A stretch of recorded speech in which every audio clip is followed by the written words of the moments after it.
Good afternoon. How are you today? This is Jim Whitehead of All Power Group and Phoenix Animal. I'm having fun every day. Now, it's interesting today. We're going to do the topic is the Bornean Sun Bear Conservation Center. And at the end, I'm going to show you a map.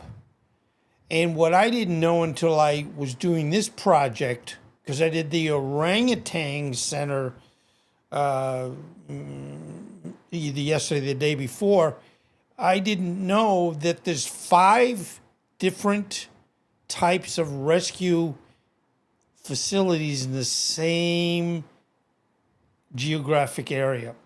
And at the end, I'm going to show you a map, which will give you an idea of, in other words, this is conservation area. I'm sure everybody that works there and is there says, hey, this is great. If we need help to go next door, we can, or go the other way, we can, or it's just one of these things that just make me so happy and appreciative of all the people that work to help these animals. All right, so the title of this is Rescuing Borneo's Sun Bears, a Journey of Hope and Healing. And by the way, the sun bears, I hadn't heard about them or of them until I started doing this project today. And they're one of the smallest bears, in not in captivity, but in the world. And, it's just kind of neat as to their size, and also they have a neat marking on their chest, and you'll see that as I get along. Anyway, the Borneo Sun Bear Conservation Center is a world-class rescue and rehabilitation facility located in Sepilok, Sabah, Malaysian Borneo. I know you say that fast 28 times, right? There they are.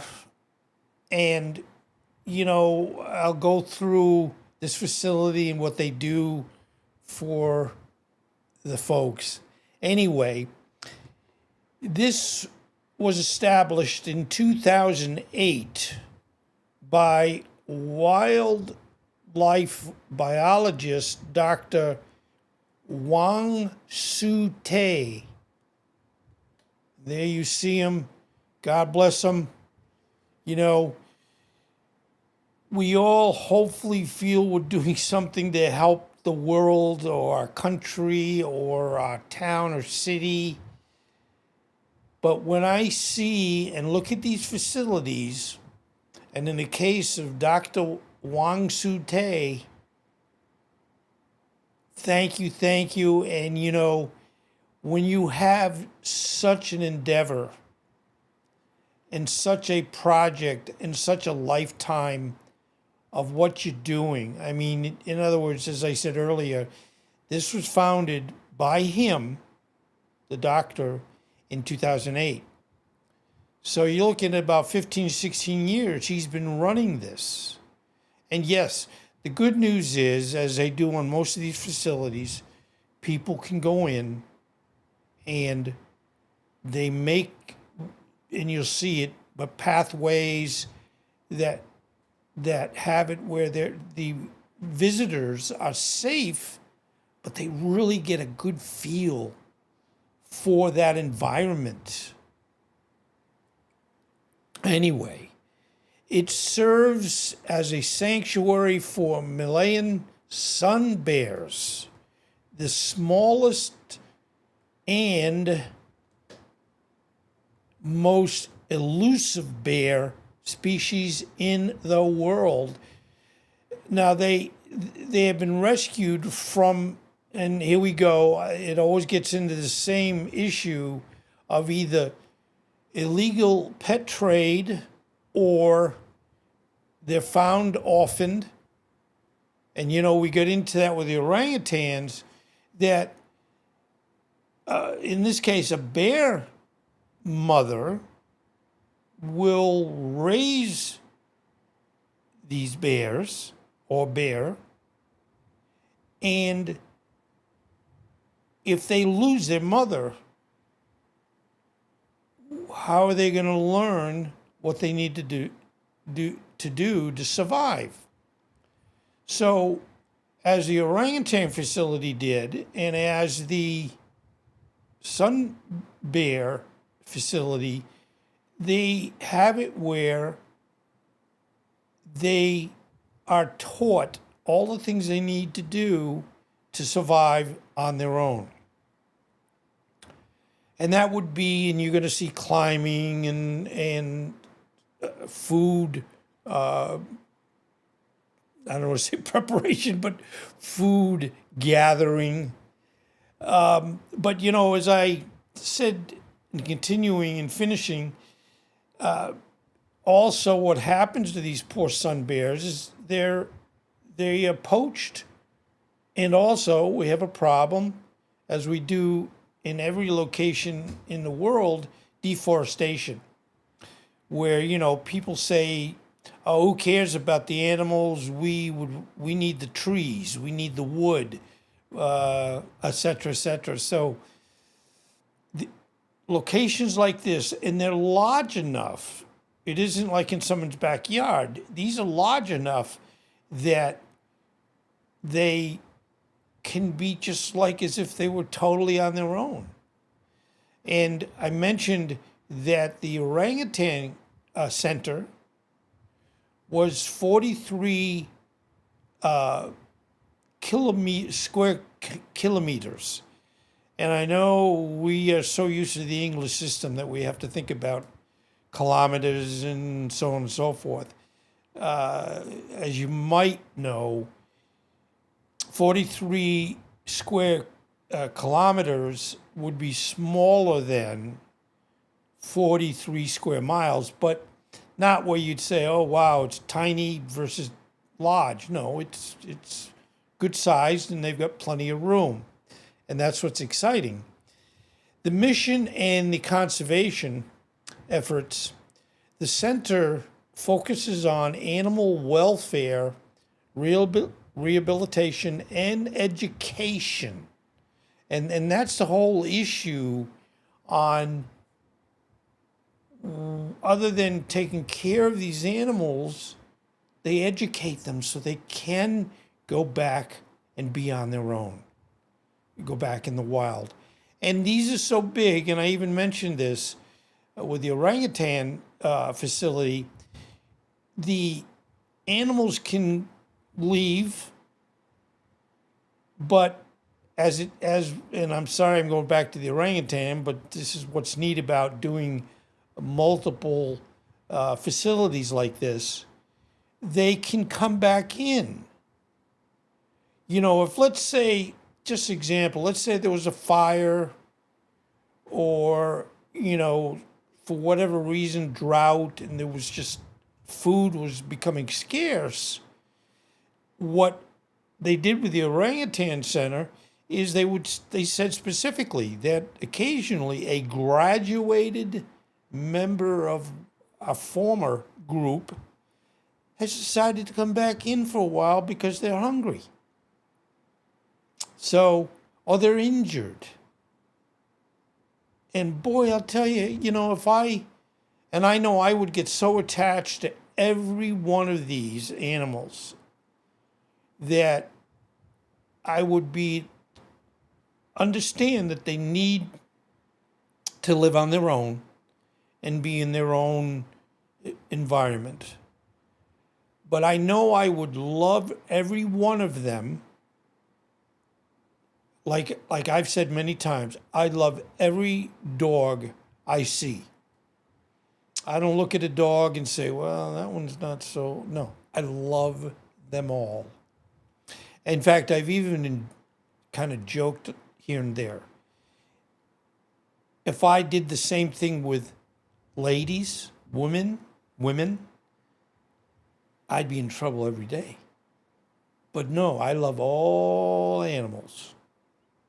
And I don't look at, talking about dogs for a minute, you know, I don't look at a pit bull versus a collie as any different. Like, oh, the pit bull can be this or that, and the collie can be this or that. No, they're all wonderful, and they're all really a product of their education or their upbringing. And what I see all the time with dogs, for example, if they're abandoned or they've been locked on a chain for their whole life, they're a little afraid, or a lot of afraid, but they're not. And this is what I guess I wish everybody could feel this way. When they get into a good situation for them, they don't just stay angry. I was treated so badly by my owner. He or she chained me forever, and I barely get fed, and I didn't have water very much.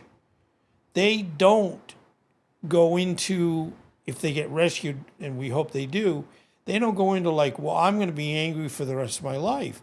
No, when they are treated like they should be, they give all the love back 20 times.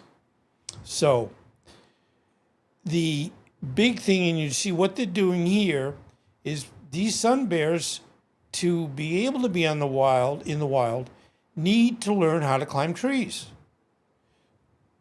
When they're very, very young and they get separated for different reasons, as I stated, they don't learn some of the things that you think, well, they've got claws and they can climb trees. They wouldn't necessarily know that they are, I don't want to say supposed to, but they might not know that this is what they can do and why they would do it, et cetera, et cetera. So when they're being taken care of in these facilities, they teach them.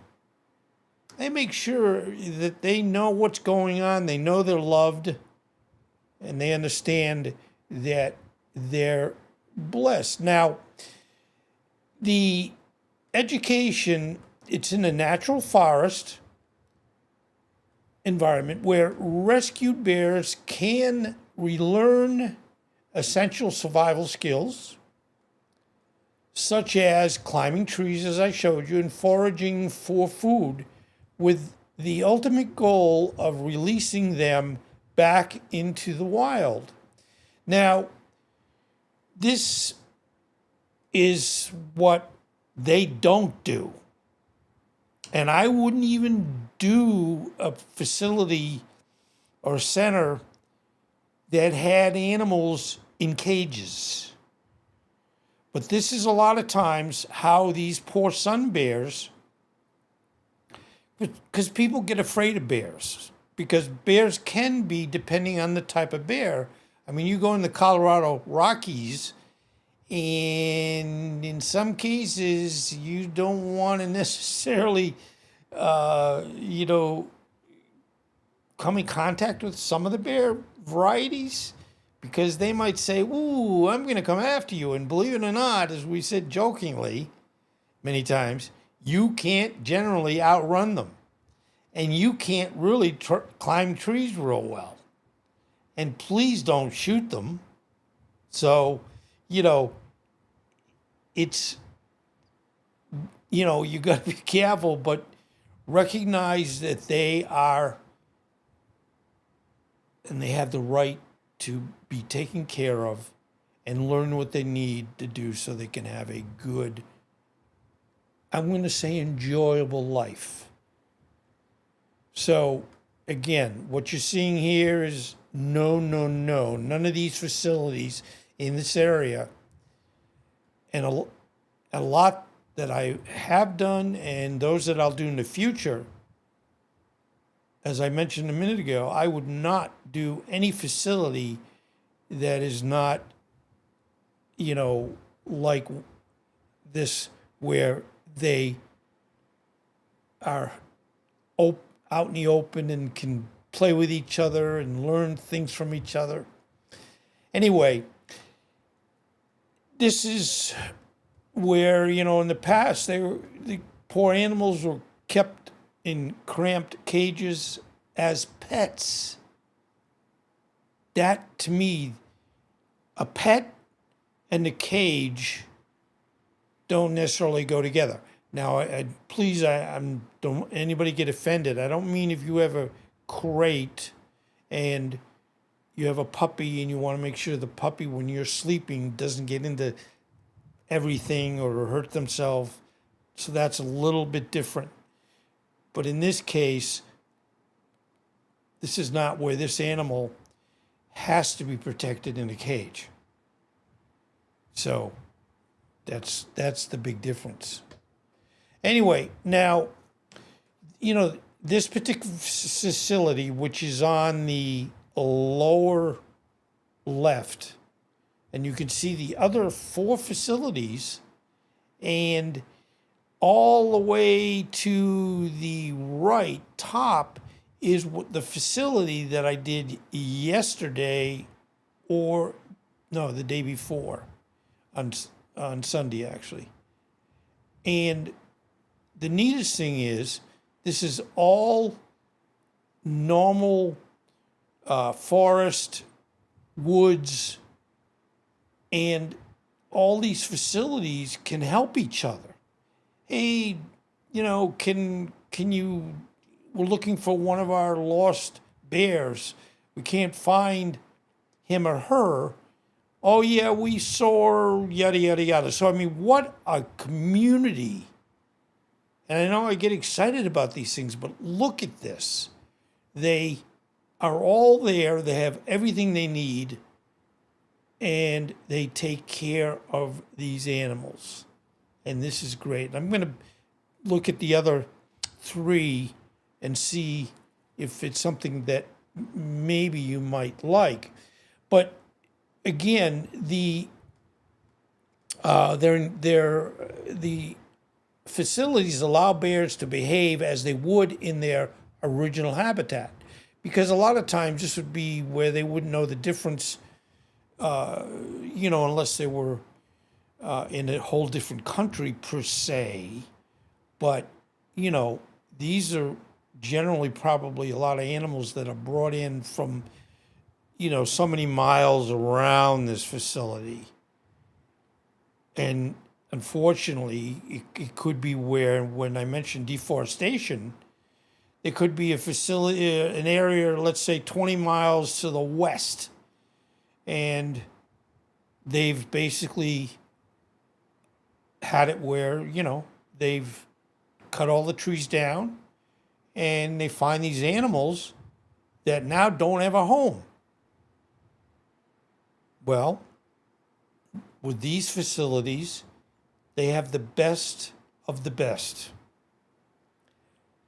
Research and awareness. The center conducts vital research on the sun bear behavior and works to raise global awareness about the threats facing the species, different species. Now, you can visit this center. And again, I'm not trying to have it where we're going to, have it where we're thinking you're going to, hey, let's go there over the weekend. I mean, this is in Borneo. But visiting the center is located, right next to the famous Sepilok orangutan center, as I said. And it offers a unique opportunity for visitors to observe these honey bears. That's another term they use. And what you see, as I said, the neat markings on their chests. And, when I'm pulling images, and again, I know some people call AI slop, but I mean, what I hope this, and you would understand, this is not AI slop. All it's doing when I use Leonardo AI, and I've used it for almost 3 years now. I put in, show me sun bears in the location. So it pulls appropriate, not all the time, but most of the time, appropriate images that have it where the quality of the image, the resolution of the image is very good.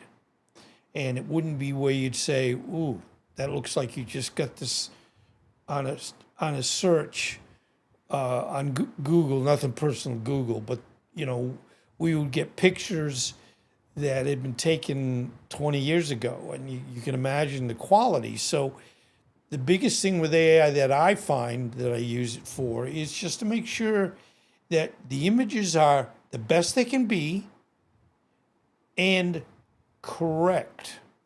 Now, I won't say that it hasn't happened where some of my images could be wrong, but I get multiple images. So 95% of the time, 98% of the time, they are what they are and they are correct. So anyway, now observation platforms, they have these, again, which is neat, and I mentioned a minute ago, they have boardwalks that go through these facilities. They're raised off the ground, and you can just walk through, and they're fenced so that, again, you don't do anything you shouldn't do to the animal or be too close to animals, and or you want to make sure you're safe. So these platforms are very well built. They provide excellent vantage points to see bears foraging or sleeping high in the trees without disturbing them. Anyway, so that's the sun bear facility. If I could, I'd say, do you have any questions? But I want to thank you for being here. And just to finish up here, I have two channels. One I mainly, as I've done for a long time, is Phoenix Animal, and that's what this presentation is from. And I also love coffee, so I'm not doing too much with that. I guess it's when I have to have a break from Phoenix Animal, but it's just the animals are what make me happy. In fact, I'm looking at, I have Alexa in front of me, and I hope she doesn't say anything, but it every day it shows me the animal of the day. So, pretty cool. That was Alexa. She helps me. Anyway, thank you very much. Subscribe, comment, and I just want to thank you very, very much. And be well, stay well, and just keep saying to yourself that our world's going to slowly get a little bit better. I mean, I'm 76. And if I would sit there and say, for 76 years, there's never been real problems in our country or in the world. No, that's not true. But generally speaking, there's enough good people in the world to work on having it where things can get better again. Yeah, they'll get not as good again, but they'll come back. So have faith, and thank you very much for being here. Appreciate it.